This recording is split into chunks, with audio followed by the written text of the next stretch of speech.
Le premier savoir est le savoir de mon ignorance. Je sais pas comment vivre ma vie. Est-ce que je dois travailler d'arrache-pied pour créer une multinationale? Est-ce que je dois m'isoler en ermite dans les sommets? Est-ce que je dois faire les deux? En même temps? Séparément? Et c'est ce qui fait que j'ai beaucoup de mal avec l'entrepreneuriat et le dev perso. Avec le contenu à ce sujet plus particulièrement. Tout le monde vient de donner des conseils sur comment vivre ta vie.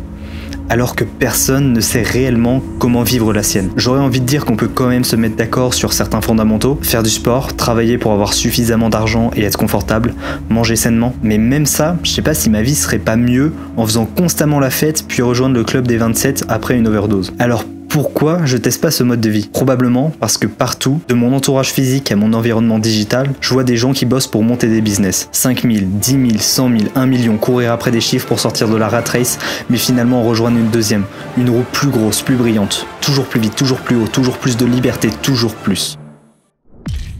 Et je prends le même chemin, sans même le remettre en question plus que nécessaire. Tout ça pourquoi?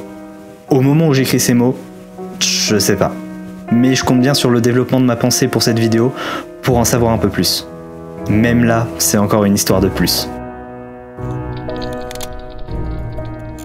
La première chose qu'on nous a vendue, c'est la liberté. Travaille 10 heures par jour, travaille après les études, travaille après le travail, sacrifie le moment présent. Tu verras dans quelques mois, dans quelques années, ta vie sera tellement mieux que tu ne regretteras pas de ne pas avoir profité de ce temps-là. Avec l'argent que tu auras gagné, tu pourras vivre de meilleures expériences, tu pourras te libérer du temps, tu pourras acheter des choses plus rares et plus chères. Et pour le coup, si j'en crois mon expérience personnelle, ils ont pas totalement tort. Ma vie est factuellement mieux que quand je bossais en boulangerie. Je peux partir rejoindre des potes à la montagne sans me poser de questions. J'ai pas le stress d'être juste à la fin du mois, j'ai un entourage bien meilleur. Je vis bien plus d'expériences enrichissantes et j'ai l'impression de plus aider la société, de plus apporter quelque chose au monde. Donc, si tu joues le jeu du capitalisme et du travail, il vaut mieux lancer son business que rester dans le salariat. Mais ça m'amène à l'un des problèmes principaux de cet écosystème, les gens qui veulent devenir entrepreneurs. Pour moi, c'est l'un des pires états d'esprit à avoir. De ce que j'observe autour de moi, tous les gens qui réussissent, ça leur est tombé dessus. J'ai commencé le montage parce que j'ai voulu faire des vidéos de street workout il y a 3 ans, et de fil en aiguille, sur 3 ans,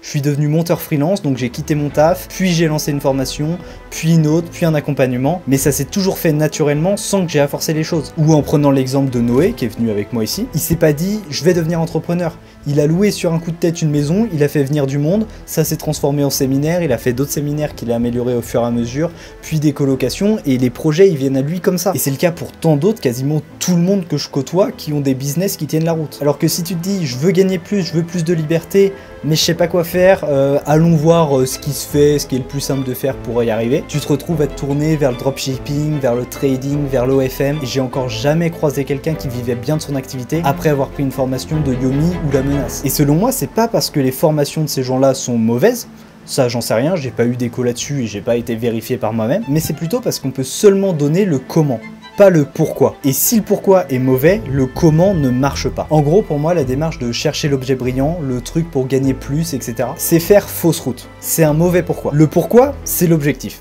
Et l'objectif, pour l'atteindre, il y a une méthode. Et la méthode, du coup, c'est le comment. Ça, le comment, c'est factuel.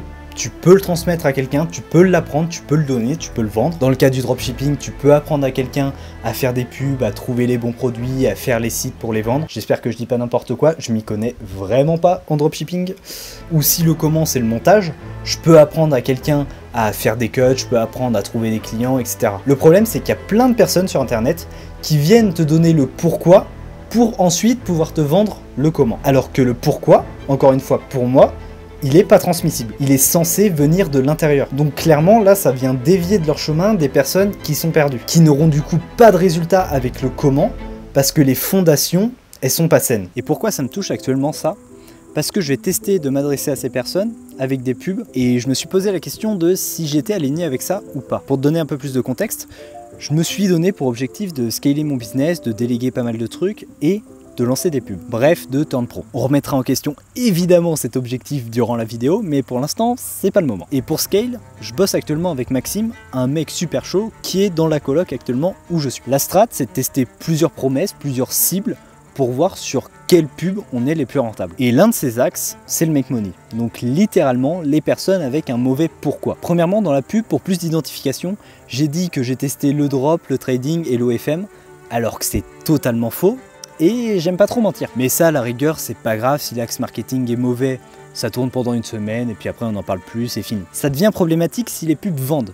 Parce que là, je serais confronté à un choix de est-ce que je continue malgré le fait que je sois pas trop aligné avec ça, ou alors j'arrête, mais je passe à côté d'un bénéfice plutôt important. Et j'arrive à rationaliser ça en me disant que c'est bien mieux s'ils arrivent sur mon accompagnement, sur le montage vidéo, plutôt que sur de l'OFM. Au moins, je pourrais leur apporter des vraies compétences, les aiguiller durant les coachings, et faire en sorte qu'ils aient vraiment des résultats. D'autant plus que je sais que le montage c'est un super tremplin vers plein d'autres projets que tu peux lancer par la suite. Tu as du temps, de l'argent et tu maîtrises la vidéo, une compétence super importante pour n'importe quel projet que tu lances aujourd'hui, étant donné que l'image est omniprésente. Donc voilà, je préchote un petit peu les problèmes qui vont arriver, même si j'y suis pas encore. Et c'est bien la preuve que peu importe ce que tu fais, peu importe si tu mets en application les conseils des gens qui te promettent que tu auras une vie meilleure, peu importe même que ta vie soit meilleure, tu auras toujours des problèmes.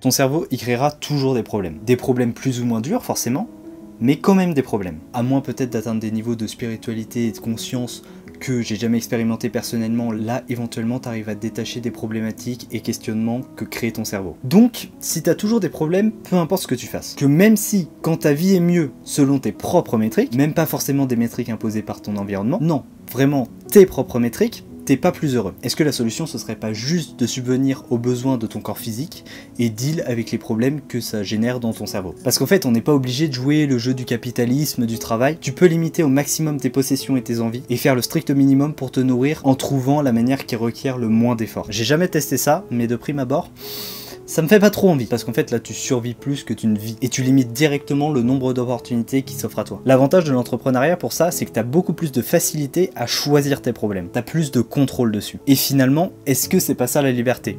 De choisir ses problèmes. Ça me paraît une bonne définition. Je pense pas qu'on puisse être vraiment libre au sens où on l'entend couramment, et je sais même pas si on en aurait envie en fait. Parce qu'avoir trop de choix, ça provoque quand même l'immobilisme. Alors que d'avoir un panel de problématiques et de choisir laquelle tu attaques, là t'es dans l'action sur quelque chose qui te convient. Et c'est l'une des raisons pour laquelle avoir un business c'est génial. Parce que oui, je critique, mais parmi toutes les possibilités de manière de vivre, même si je la remets en question, c'est celle-là que j'ai choisie. C'est plein d'événements, de rencontres et d'actions qui m'ont mené là. J'ai vraiment l'impression de m'être laissé porté par la vie, mais une chose est sûre, c'est que j'ai choisi de pas m'y opposer. Le problème avec cette manière de vie, c'est que tu peux vite avoir tendance à faire beaucoup de sacrifices, voire à t'isoler. Tout ça pour gagner plus, à faire grossir ton business alors que t'en as pas besoin. Juste parce que c'est dopaminergique, que c'est un jeu, ou alors parce qu'on t'a dit ou qu'on t'a fait comprendre qu'il fallait que tu fasses X par mois pour te sentir suffisant. Et ça, c'est un piège dans lequel il faut pas tomber. Tu réduis tes sorties, tu passes ton temps à bosser. Dès que tu fais une activité qui n'est pas productive, qui n'apporte rien à ton business, tu culpabilises, et ce certain mépris que tu commences à avoir pour toi quand tu ne bosses pas, tu le transfères aussi sur les autres au bout d'un moment, quand ils bossent pas suffisamment, quand ils vont en soirée, etc.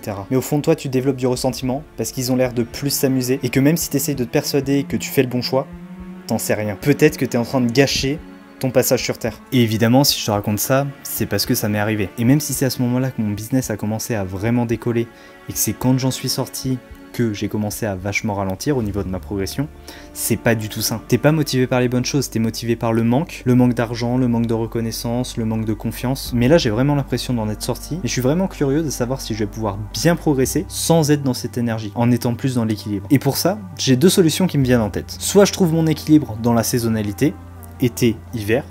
L'été, je bosse quasiment pas, et l'hiver, je charbonne pour seulement avoir à maintenir durant l'été. Ou alors un équilibre au jour le jour. Genre, le matin, je bosse, et l'après-midi, je randonne. Et là, ce que je vois, ce qui marcherait le mieux, c'est un mix des deux. Ça fait longtemps que mon mode par défaut, c'est le taf.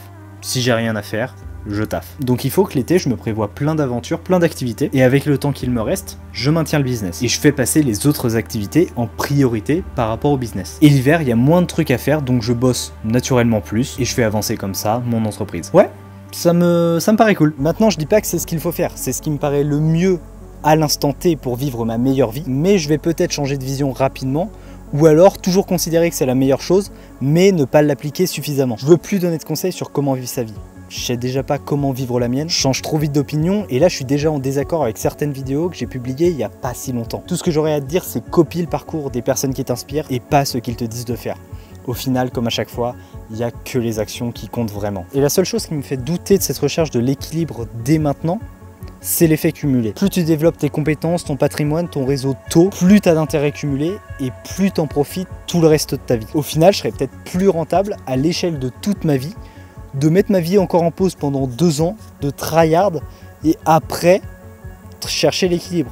2 ans plus tard, faire que de bosser et après profiter. Mais si je commence à réfléchir comme ça, je sais que dans 2 ans, je vais me dire ouais mais attends, si je mets encore 2 ans de plus, ce sera encore mieux pour tout le reste de ma vie. De toute façon là actuellement, je sens que je suis plus porté par chercher l'équilibre et dans tous les cas, ça va pas m'empêcher de scaler. Et au final, je me rends compte que si je remets pas en question le fait de se lancer dans l'entrepreneuriat plutôt que le salariat, c'est parce que j'ai déjà fait cette étape et que j'en ai déjà tiré les conclusions. Je sais que c'est des conclusions positives. Alors que bosser comme un acharné pour scale et ensuite profiter par la suite, je sais pas ce qu'il faut faire parce que je suis en plein dedans.